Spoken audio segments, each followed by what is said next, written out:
At just 14 years old, Yagiz Kaan Erdogmus of Turkey, has already announced himself as one of the brightest young stars in the world of chess. A prodigy who became Turkey's youngest ever Grandmaster and the fourth youngest Grandmaster in history. Erdogmus has captured global attention. Now, in 2025, he's proving that his talent isn't just about breaking records, it's about competing with the very best. Erdogmus entered the record books in 2023, achieving the Grandmaster title at the astonishing age of 12 years, 9 months, and 29 days. That made him the youngest Turkish player ever to become Grandmaster and placed him alongside of Amadou Mishra, video out earlier today, Sergei Karyakin, and Gukesh Domoraju in the pantheon of chess prodigies. So what defines his game? First, it's fearless opening preparation, as with all of these new young players. Erdogmus is versatile, he's capable of entering sharp theoretical battles or steering the game into quieter waters where he can outplay his opponent strategically. Second, it's resilience under pressure. Even against elite opposition, he has shown remarkable composure, calculating deeply and finding resources when many would collapse. Third, as with most of these prodigies, it's maturity beyond his years. His positional sense and his ability to evaluate complex middle games give him the look of a player far older than 14.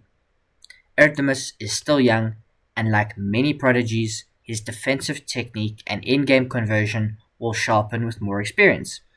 But already, he demonstrates a balance of tactical sharpness and strategic depths that he's destined for the top.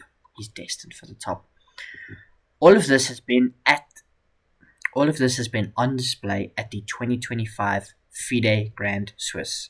Through the first 6 rounds, Erdogmus has scored 4 points, with a performance rating over 2800, elite level by any standard.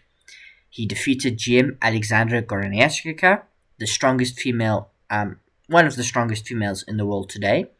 He held draws against the world champion Gukesh, Germany's Vincent Keimer, and Uzbekistan's own Nordibek Abdusatorov, not Nordibek's own Uzbekistan, and Azerbaijan's Shakhriyar Mamedyarov. He also drew. So 4 draws, but his established ability was shown in his immortal game. He's got an immortal at 14 years old. A powerful victory, his second victory, over India's Aditya Mittal. For a 14-year-old, this is not just a good tournament, it's a statement.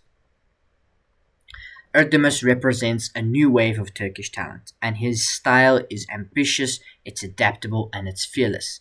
He is unafraid to face the world's best, and more importantly, he's already scoring against them. Those draws I told you about, Gukesh, Vincent Keimer, Nordibek Abdusatorov, and Shakhriyar Mamedyarov, they're all established players rated over 2740. Incredible. From record-breaking prodigy to a competitor holding his own against 2700 level grandmasters, Yagiz Kaan Erdogmus is not just a name for the future, he is name for the present. Let's take a look at one of his games from the Grand Swiss, where his creativity and his fighting spirit were on full display. And I couldn't pick any other game, except, of course, his immortal game. The game that earned him all the plaudits, that earned him all the headlines. Now, I'm going to show you this game. Today was round 6 as I'm recording this, but this will go out on the rest day. The game after this, he played Nordibek Abdusatorov. I told you that game ended in a draw. It took him 8.5 hours. Those two played 190 moves. He held firm. He was pushing at some points, he was defending at some points. 190 moves they played out, and I think it ended king versus king.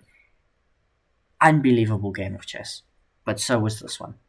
It was c4, e6, knight c3, an English opening, d5, d4, d takes c4, and now e4. So almost, as I said in my video recapping this, a queen's gambit accepted of sorts. And now c5. We get here d5 pushing forward, and we get the capture, leaving white with an isolated queen's pawn. After bishop to d6, we recapture.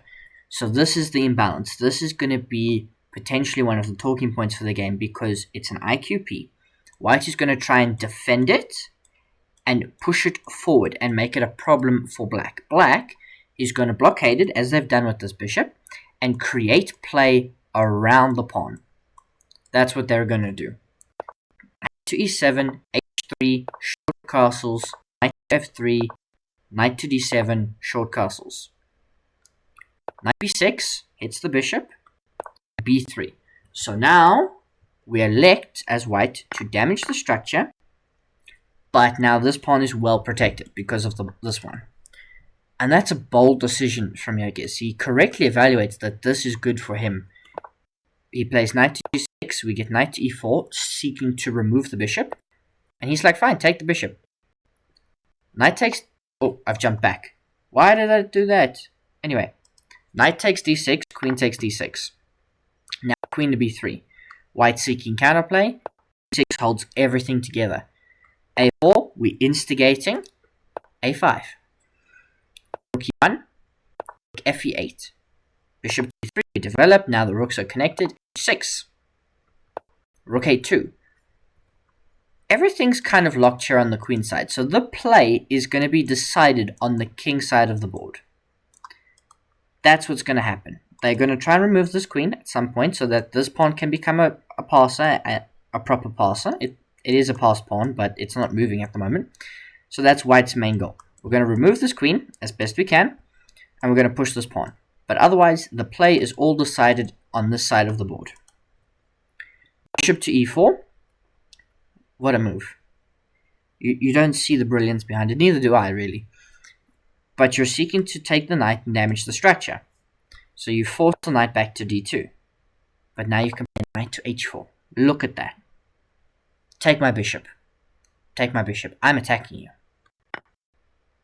A beautiful tactic here of bishop takes c5, win the pawn. We don't take the bishop back. We threaten mate. Two different ways. We leave this bishop. It's not hanging. Kind of. The queen is defending it. So as we've got two defenders, you've got two attackers. But I have given up just a straight up pawn. So white's up a pawn. But they have to play g3. And now look at this move. Look at this move, please. Bishop to g2. Bishop to g2. Now, there's only one holding move for white. They find bishop to e7. Why? You are threatening the knight. You are threatening to take the knight. This discovery is a nuisance at times. So we're threatening to take the knight. So now bishop takes f3. Now, this you can take, but do you lose on the spot? I think you do. Takes, rook takes e1, loses on the spot. King to h2. So you've walked into a pin, unfortunately. So that's why you don't take the knight first. You now play king to h2. So if rook takes rook, it's not check. Knight to g2. Look at that. The idea, you can't take the bishop because knight takes e1. Rook is hanging. Look at that. The knight takes, your king is offside, and this is still under threat. So knight g2, fairly simple idea. You can't take the bishop, and you can't take the knight. It's protected. What are you doing now? You have to move the rook. Where do you go with the rook? Well, rook e5, best move. Why? Because you're kind of cutting off this diagonal, or these squares, this rank, not the file. Let's get the words right. But black here again, the best move. Makes Ben Feingold cringe a little bit. f6. Where you put in the rook now? Anywhere you put it, it's a problem. So we don't move the rook. Best move here, queen takes b6. Very simple tactic. If you take the rook, I take your queen. Simple. What about now? Knight to f4. How's that for a move? The knight defends the bishop, so the bishop can't be taken. You can't take the knight because you get mated in 1. And now the knight defends the queen, so I'm threatening to take your rook. So rook e3 is not played.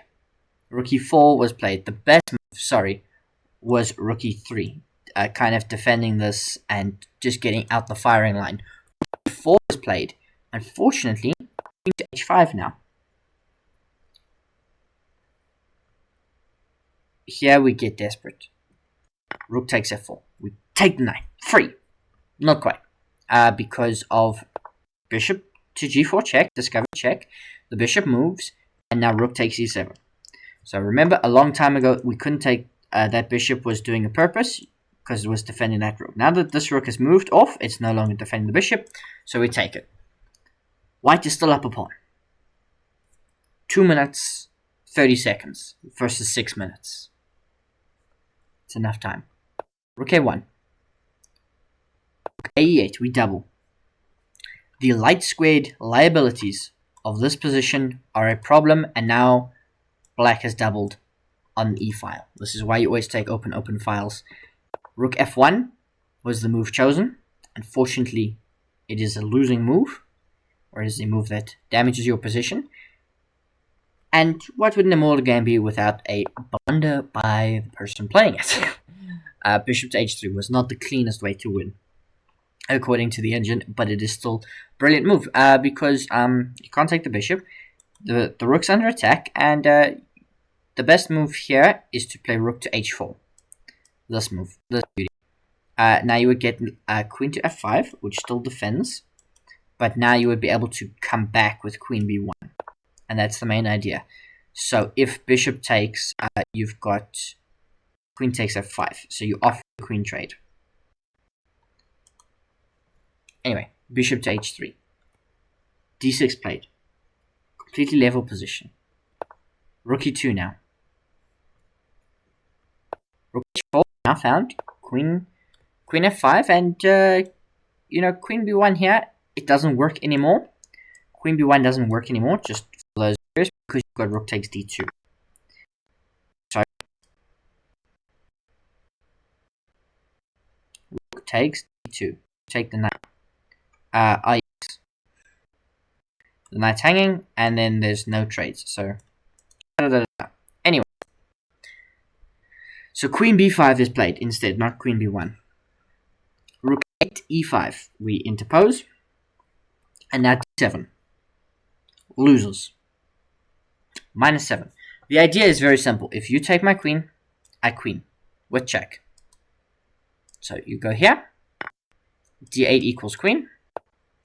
King to h7. And c takes b5. And this would have been completely winning for white. But d7 loses for one move only. And that is rook takes d2. Simple. Your queen is still hanging. And now I'm also threatening this. And everything is staring at that. And I've still got eyes on all of this. So what is white's going to do? White goes for it. Queen b8 check. King h7, it is now mate in the 32 moves. d8 equals queen. Is now mate in 6. I'll give you a moment here to pause and to find it. Mate in 6. What you're about to see is one of the most insane king hunts and mating patterns I've ever seen in my life. Because it starts with the brilliancy that is queen takes f2 check. Queen sack. Rook takes f2. And now rook e1 check. For king h2. We capture the rook on f2. King takes bishop. Rook h1 check. King g4. f5 check. Forcing king to h5. And g6 mate. All by force. Isn't that one of the most beautiful games of chess you've ever seen in your life? I want you to look at this final position. White has 2 queens and a rook. But it was the weakness of their king, and the fact that they were playing someone who they were not prepared for, who no one could have prepared for, a 14-year-old with way too much potential. I hope you enjoyed that video, ladies and gentlemen. I hope it wasn't too glitchy. Cheers.